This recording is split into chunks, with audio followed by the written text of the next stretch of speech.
ሴትን በፍቅር የሚያሳብዱ አራት የስሜት ጨዋታዎች። እነዚህ ጨዋታዎች እሷ ቀንና ሌሊት ስላንተ እንድታስብ ያደርጋታል። ለዚህ ቻናል አዲስ የሆናችሁ ሰዓቱ አሁን ነውና ሰብስክራይብ አድርጉ፣ ቪዲዮንም ላይክ በማድረግ ጀምሩ።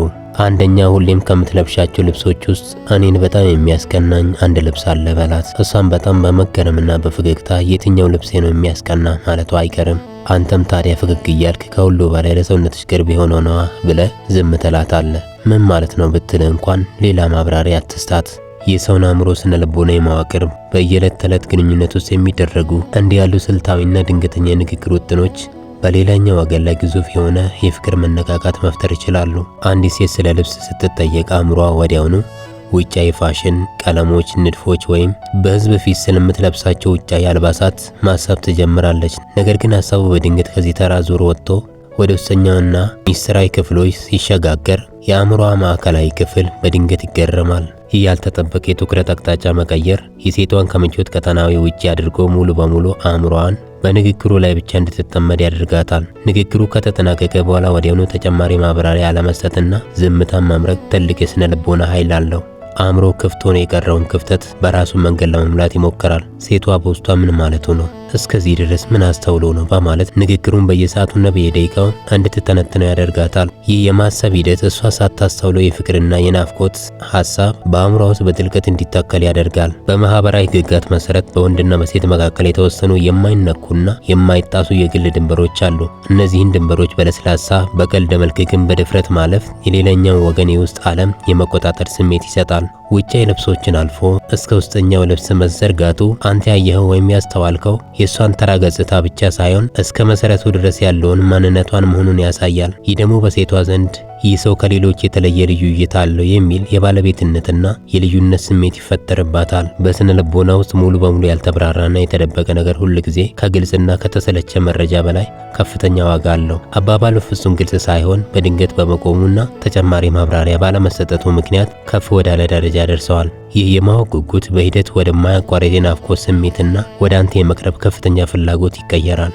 የአቀራረብ በግንኙነት ውስጥ የስሜት ሚዛኑን ሙሉ በሙሉ ወደ አንተ ያዘነብለዋል። እሷ በጥያቄዎችና በሐሳቦች ውስጥ ስትዋጥ፣ አንተ ግን ዝምታን በመምረጥ ሁኔታውን ትቆጣጠረዋለህ። ይህ የማያዳላ ያልተለመደና በራስ የመተማመን ባህሪ ሴቷን በከፍተኛ ደረጃ እንድትረበሽና አንተን በከፍተኛ አድናቆትና ፍቅር እንድትመለከት የሚያደርግ የማይናወጥ የስነ ልቦና ማዕቀፍ ይፈጥራል። ሁለተኛ፣ ከአንቺ ጋር ብዙ ነገር ማድረግ እፈልጋለሁ፣ ግን በተለየ መልኩ የምፈልገው ነገር አለ በላት። የዚህ አይነቱ አገላለጽ በሰዎች ግንኙነትና በስነ ልቦና ውስጥ እጅግ ኃይለኛ ከሆኑ የፍቅር ስሜት ማቀጣጣዮች አንዱ ነው።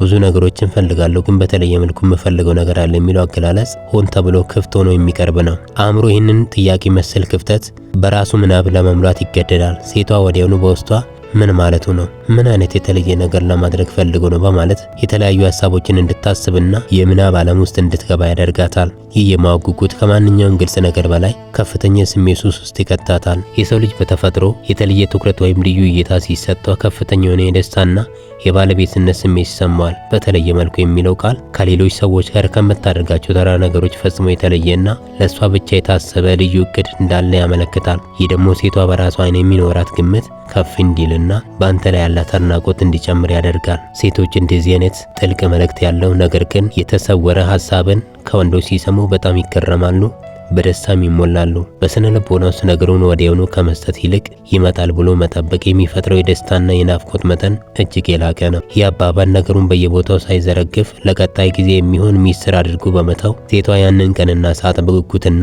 በልዩ ትኩረት እንድትጠብቁ ያደርጋታል። የጥበቃ ጊዜው ረዘም ባለ ቁጥር ለአንተ የሚኖራት የፍቅር ስሜትና ፍላጎት እየተባባሰ ይሄዳል። ይህ አቀራረብ በግንኙነት ውስጥ ያለውን የኃይል ሚዛን ሙሉ በሙሉ ወደ አንተ ያዘነብለዋል።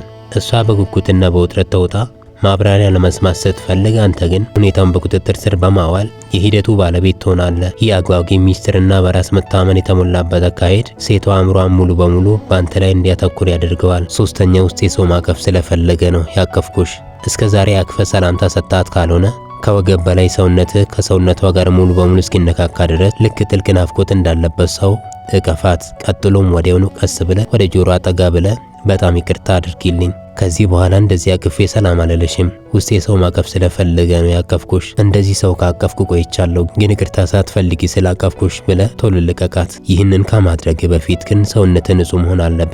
ጥሩ መዓዛ ያለው ለስለስ ያለ ሽቶ መጠቀም ይኖርብሃል። ሽቶውን ግን እሷን ከማቀፍ ከአንድ ቀን በፊት አስቀድመ መቀባት ይኖርብሃል። ልክ እሷን የምታቅፍበት ቀን ከተቀባ ሆን ብለህና እሷን ለማማለል አስበህ ያደረግከው ይመስላታል። አንቺ ሳትፈልጊ ስላቀፍኩሽ ይቅርታ ማለት ትልቅ የሆነ የስሜት ጨዋታ ነው። እሷም በውስጧ አረ ከዚህ በኋላ ደጋግመ እንደዚህ እያቀፍ ሰላምታ ብትሰጠኝ ደስ ይለኛል ትላለች። አንተ ግን ከዚያ በኋላ በፍጹም ደግመ አቅፈ ሰላም እንዳትላት። በዕለት ተዕለት ህይወት ውስጥ የሚፈጸሙ ትናንሽና ስልታዊ ድርጊቶች አማካኝነት የሌላኛውን ወገን አእምሮ ሙሉ በሙሉ መቆጣጠር እንደሚቻል እንረዳለን። አንድ ሰው ከቀን በፊት ተዘጋጅቶ የሚመጣበት ስልት የራሱ የሆነ ረዥም የስነ ልቦና ኃይል አለው። ሽታው አስቀድሞ በመቀባቱ ምክንያት አካባቢውና ንክኪው ከጊዜ ጋር ተዋህደው በአእምሮ ውስጥ ልዩ የሆነ የማቀነባበሪያ ሂደትን ይፈጥራሉ። ሴቷ ድርጊቱ በተፈጸመበት ሰዓት ብቻ ሳይሆን ከዚያ በኋላ ባሉት ቀናት ውስጥ ያንን መዓዛ ስታገኝ ወይም ያንን ቦታ ስታስታውስ አእምሯ ሳያስበው ወደ ኋላ ተመልሶ ትዕይንቱን በድጋሚ እንዲያጤነው ይገደዳል። ይህ የማሰቢያ ጊዜ የፍቅርና የናፍቆት ስሜት በውስጧ እየሰፋና እየጠነከረ እንዲሄድ የማድረግ ኃይል አለው። የሰውነት አካል ከወገብ በላይ ሙሉ በሙሉ ሲጋጭና ጥልቅ ናፍቆት ያለበት በሚመስል መልኩ ስታቅፍ የሰውነት የውስጥ ክፍሎች በከፍተኛ ፍጥነት ይነቃቃሉ።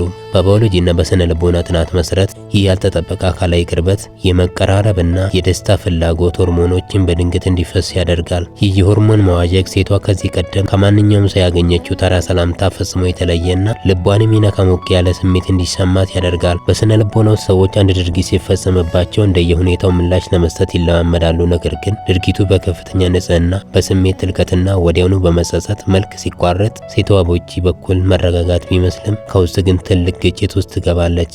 በውስጧ አሁንም እንደዚህ እንዲያቅፈኝ ይፈልጋሉ የሚለው ከፍተኛ የፍቅር ፍላጎትና ነገር ግን አሁን ርቀት ፈጥረዋል የሚለው እውነታ አእምሯን በመከራከር እንዲጠመድ ያደርገዋል። የውስጣዊ ፍላጎት በሂደት ወደ ከረረ የፍቅር ስሜትና ሱስ ይለወጣል። አራተኛ ሙዚቃ ጋብዛት። አንተ የምትፈልገውን ሀሳብ የሚገልጽ ሙዚቃ ጋብዛት። እኔ ዘፋኝ በሆን ኖሮ የምዘፍንልሽ ይህንን ሙዚቃ ነበር በላት። ሙዚቃ ከየትኛውም የንግግር ቋንቋ በላይ በቀጥታ ወደ አእምሮ ስሜት መቆጣጠሪያ ማዕከል የመግባት ኃይል አለው። የተመረጠው ሙዚቃ ያንተን የውስጥ ስሜትና ፍላጎት የሚገልጽ ሲሆን ሴቷ ያንን ሙዚቃ ስትሰማ ቃላቱን ብቻ ሳይሆን ያንን ዜማ ካንተ ስብዕና ጋር ታያይዘዋለች። ሙዚቃ በውስጧ ዶፓሚንና ኦክሲቶሲን ሆርሞኖች እንዲለቀቁ በማድረግ ካንተ ጋር ያለውን ስሜታዊ ትስስር ወደ ላቀ ደረጃ ያጠናክረዋል። እኔ ዘፋኝ በሆን ኖሮ የሚለው አገላለጽ የፍቅር መገለጫዎችን ሁሉ ድንበር የሚሰብር ነው። አብዛኞቹ ወንዶች ከሌሎች የተኮረጁና ተራ ቃላትን ሲጠቀሙ ይህ አቀባበል ግን ሙዚቃውን እንደራሱ ስሜት ማሳያ በመውሰድ ይህ ዘፈን እኔን የሚገልጽና ላንቺ ያለኝን ስሜት የሚናገር ነው የሚል ጥልቅ መልእክት ያስተላልፋል። ሴቷ ይህንን ስትሰማ ከህዝብ ተለይታ ለእሷ ብቻ የተሰጠ ልዩ ስጦታ ወይም የጥበብ ስራ እንደቀረበላት ይሰማታል። ይህ በራሷ ላይ ያላትን ግምትና በአንተ ላይ ያላትን አድናቆት ከፍ ወዳለ ደረጃ ይወስደዋል። ይህን ሙዚቃ ከጋበዝካ በኋላ ሴቷ ካንተ ጋር ባትሆን እንኳን ያንን ሙዚቃ በየትኛውም ቦታ ብትሰማ ወዲያውኑ አእምሯ ውስጥ የምትመጣው አንተ ነህ። ሙዚቃውና ዘፈኑ ራሱ ያንተ ምትክ ሆኖ ይሰራል። በየቀኑ ያንን ዜማ ስትሰማ ሳታስበው የናፍቆት ስሜት ይሰማታል። ይህ ደግሞ በየዕለት ተዕለት ህይወቷ ውስጥ አእምሯ በቋሚነት በአንተ እንዲጠመድ ከሚያደርጉ እጅግ ኃይለኛ ስነ ልቦና ወጥመዶች አንዱ ነው። ቃላት ሊገልጹት የሚከብዱ ጥልቅ ስሜቶችን በሙዚቃ አድርጎ የማቅረብ ኃይል አለው። አንተ ያሰብከው ሀሳብ በሙዚቃ በኩል ወደ እሷ ማስተላለፍ በሁለታችሁ መካከል ያለውን የቃላትና የፍላጎት እንቅፋትን አስወግዶ በቀጥታ ከልብ ወደ ልብ እንዲሸጋገሩ ያደርጋል። እስካሁን ስለተከታተላችሁኝ አመሰግናለሁ። በድጋሚ ለዚህ ቻናል አዲስ የሆናችሁ ሰዓቱ አሁን ነውና ሰብስክራይብ አድርጉ፣ ቪዲዮንም ላይክ አድርጉ።